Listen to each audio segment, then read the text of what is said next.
Governor, does Mitt Romney continue his aggressive debate performance from the first debate, keeping in mind that Vice President Biden was criticized for being too aggressive at the vice presidential debate?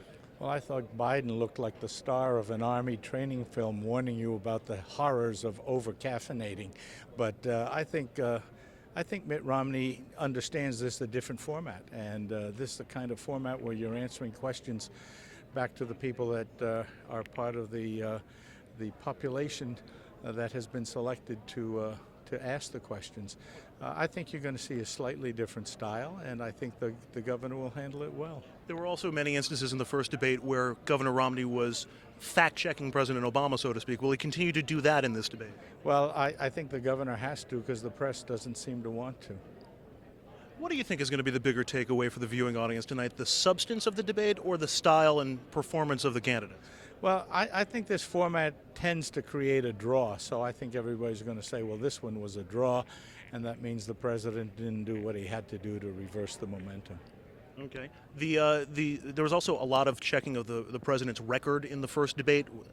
Will we expect that to continue tonight? Yeah, I think so. I think the public has to really understand how little this president has done to change the disaster of the economy.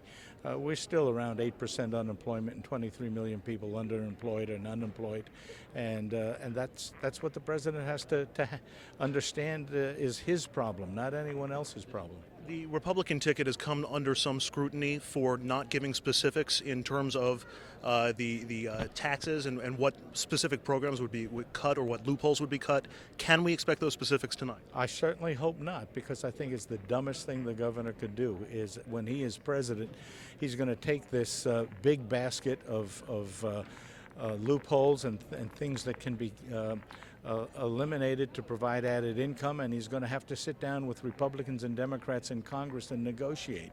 And you don't tip your hand before you negotiate.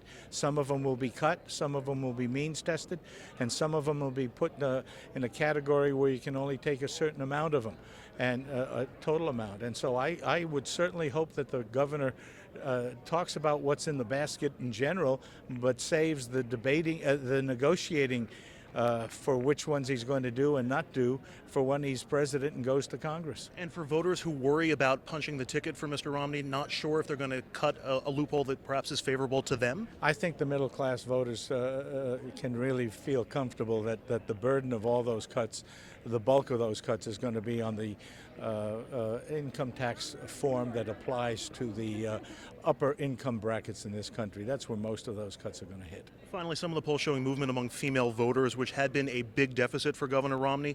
Do you think that's because of the economic message, or should we expect to hear specific calls for female voters tonight from Governor Romney? Well, I think the Democrats have underestimated the wisdom of the female voters in America. They worry about jobs, they worry about their kids having jobs, their grandkids, they worry about the cost of gasoline having doubled, and they worry about the fact that either they or their friends or their family are unemployed at this moment, and that's what I think is moving those voters.